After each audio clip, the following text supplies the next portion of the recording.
आगे कह रहे हैं लेखक कि मैं ऊपर वाली लाइन में लेखक ने यही कहा, पंडित जवाहरलाल नेहरू महोदय ने कहा कि यदि मैं बाकी के वर्षों में जिंदा रहूं, यानी यदि मैं और कुछ दिनों तक जिंदा रहूं, तो मैं भारतीय लोगों का और उनके स्नेह का अयोग्य व्यक्ति न बनूं। अतः अब कह रहे हैं क्या कि to my innumerable comrades, innumerable का मतलब होता है अनगिनत, असंख्य। कॉमरेड्स एंड कलीग्स, कॉमरेड्स का मतलब होता है साथी, एंड कलीग्स का मतलब होता है सहकर्मी। तो कह रहे हैं क्या, टू इन्यूमरेबल कॉमरेड्स, कह रहे हैं क्या कि मेरे ढेर सारे साथियों, कॉमरेड्स एंड कलीग्स, कलीग्स की स्पेलिंग देख लीजिए, सहकर्मी। तो मेरे अपने ढेर सारे साथियों और सहकर्मियों का मैं ऋणी हूँ। An even deeper depth, deeper का मतलब होता है बहुत बड़े, और डेप्थ मतलब होता है कर्ज का, ऑफ ग्रेटिट्यूड, एहसान का। तो I owe an even deeper depth of gratitude to my innumerable comrades and colleagues. तो मैं अपने इन्यूमरेबल ढेर सारे साथियों और सहकर्मियों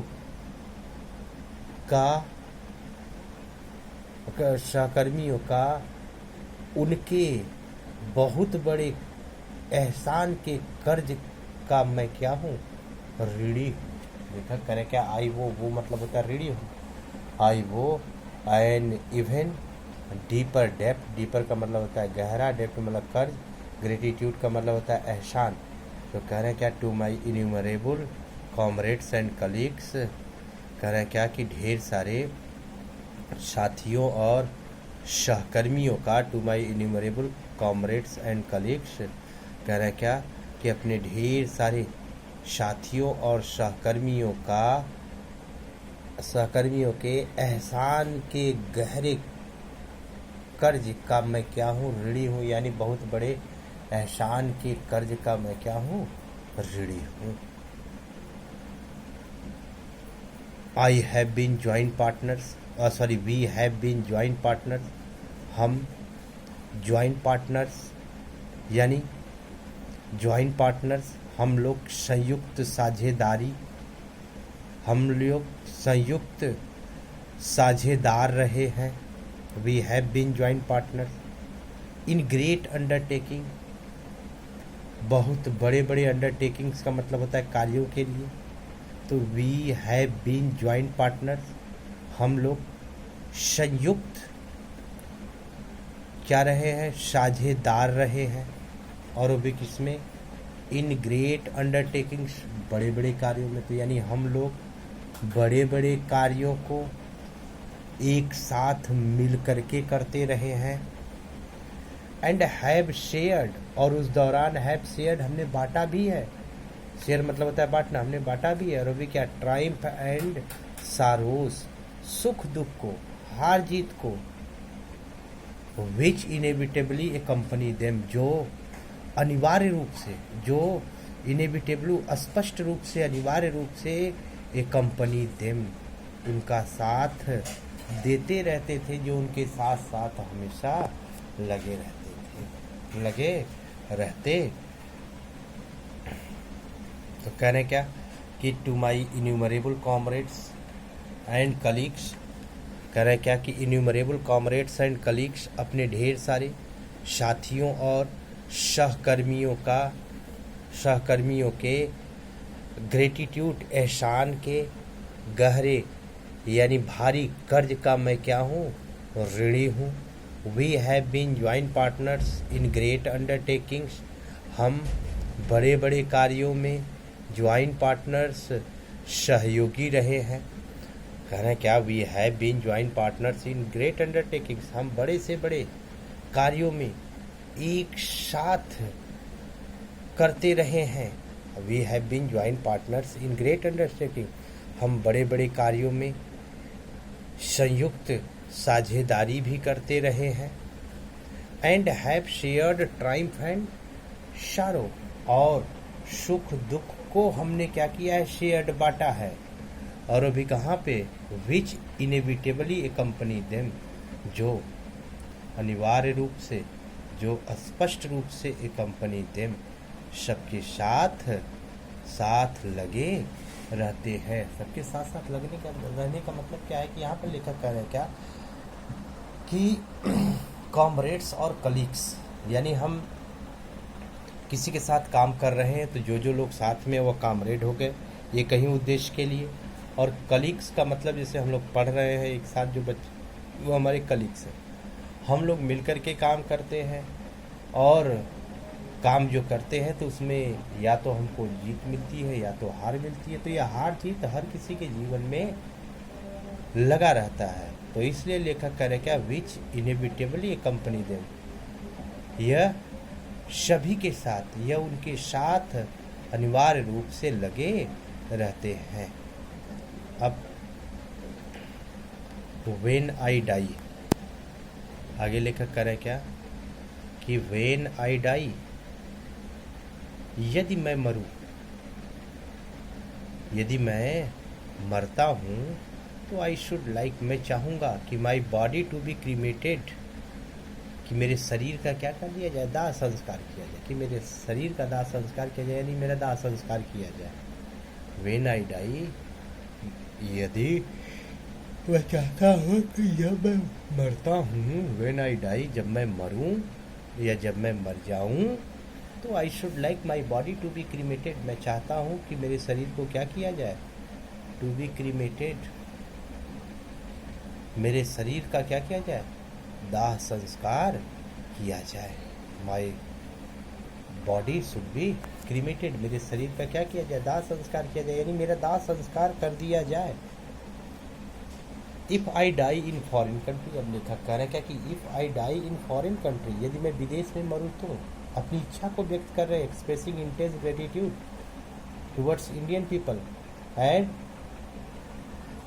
giving expression of his will, और अपनी इच्छा को अभिव्यक्त कर रहे हैं, कह रहे हैं क्या कि if I die in foreign country, मान लीजिए यदि मैं विदेश में मरूँ, if I die in foreign country, यदि मैं विदेश में मरूँ तो my body should be cremated there, तो my body should be cremated there, तो मेरे शरीर का भी संस्कार वहीं पर किया जाए।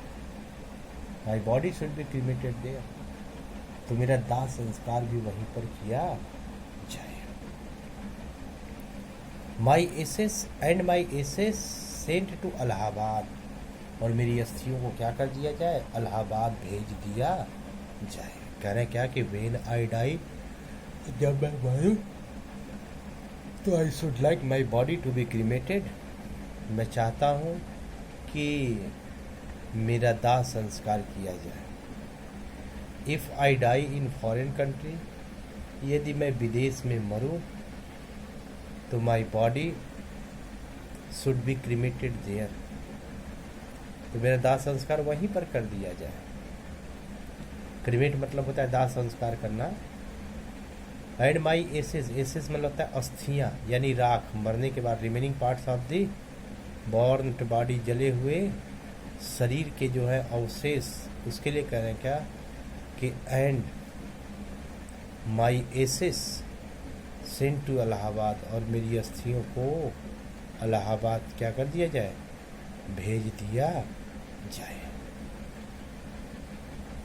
A small handful of these ashes, कह रहे क्या कि a small handful of these ashes, इन अस्थियों में से थोड़ा सा, स्मॉल हैंडफुल यानी करीब एक मुट्ठी भर, यानी इन अस्थियों में से स्मॉल हैंडफुल, थोड़ी सी मुट्ठी भर राख क्या किया जाए, should be thrown in the Ganga, Ganga में विसर्जित किया जाए। थ्रोन मतलब होता है विसर्जित करना। कह रहे हैं क्या, small handful of these ashes, कह रहे क्या, इन अस्थियों में से थोड़ी सी मुट्ठी भर राख क्या किया जाए, should be thrown in the Ganga, Ganga नदी में क्या कर दिया जाए, प्रवाहित कर दिया जाए। Should be thrown in the Ganga, Ganga नदी में प्रवाहित किया जाए। Should be thrown in the Ganga, Ganga नदी में प्रवाहित किया जाए। और and major portion of them, और कह रहे हैं क्या कि and major portion of them, और मेजर पोर्शन ऑफ देम, और उन अस्थियों में से मेजर पोर्शन, ज़्यादा से ज़्यादा भाग को, मेजर पोर्शन का मतलब बड़ा हिस्सा, बड़े भाग को, यानी ज़्यादा से ज़्यादा भाग को क्या किया जाए, disposed of in the manner indicated below. तो कह रहे हैं क्या, disposed of in the manner, इस तरीके से डिस्पोज्ड ऑफ क्या किया जाए, निपटाया जाए। और किस तरीके से, इंडिकेटेड बिलो, अधोलिखित तरीके से। तो कह रहे हैं क्या कि small handful of these ashes, और कह रहे हैं क्या, इन अस्थियों में से एक छोटी सी मुट्ठी भर राख, should be thrown in the Ganga, Ganga नदी में क्या किया जाए, शुड बी थ्रोन, विसर्जित किया जाए। And major portion of them, और उन अस्थियों में से अधिकांश भाग को disposed of in the manner, इस तरीके से निपटाया जाए। और किस तरीके से, इंडिकेटेड बिलो, अधोलिखित तरीके से। इंडिकेटेड बिलो का मतलब अधोलिखित, यानी नीचे लिखे गए तरीके से क्या किया जाए, निपटाया जाए। तो अधोलिखित तरीके से क्या किया जाए, निपटाया जाए, उसे विसर्जित किया जाए।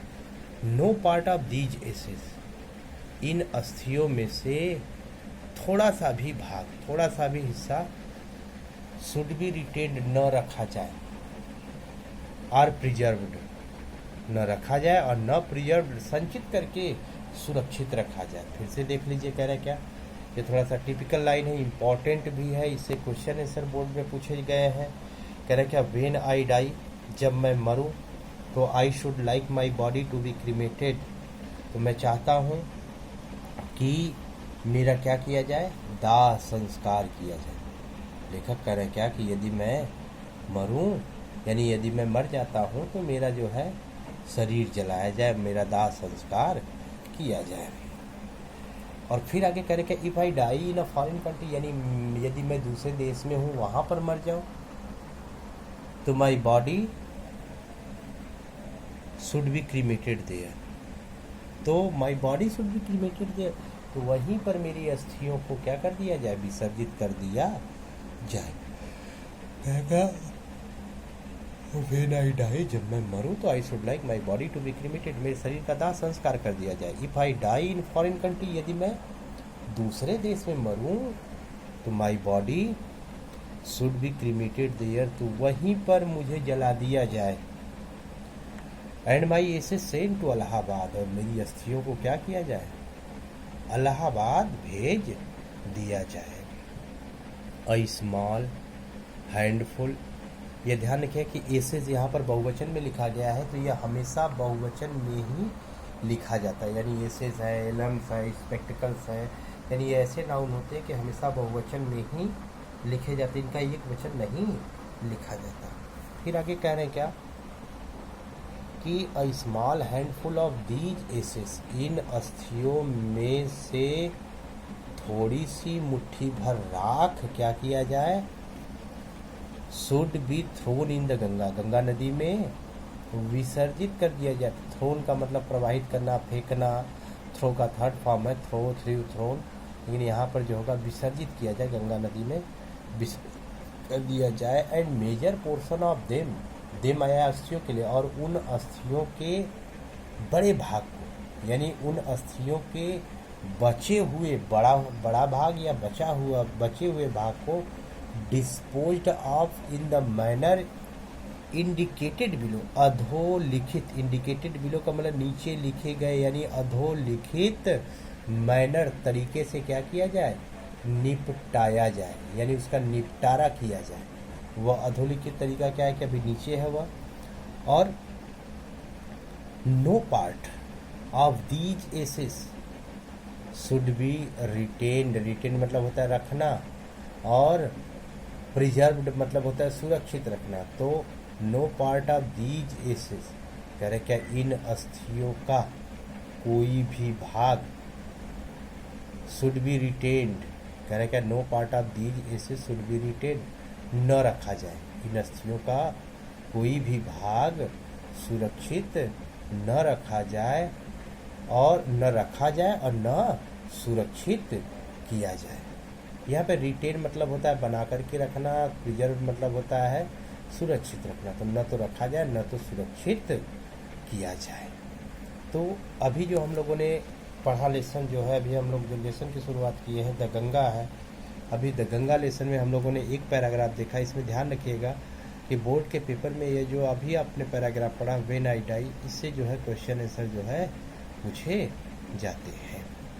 जो है अगला जो है दूसरा पार्ट जो है, उसमें लेखक उन तरीकों का विवरण दे रहे हैं कि जिस तरीके से उनकी बची हुई अस्थियों को क्या किया जाए, विसर्जित किया जाए या उसका अंतिम संस्कार किया जाए।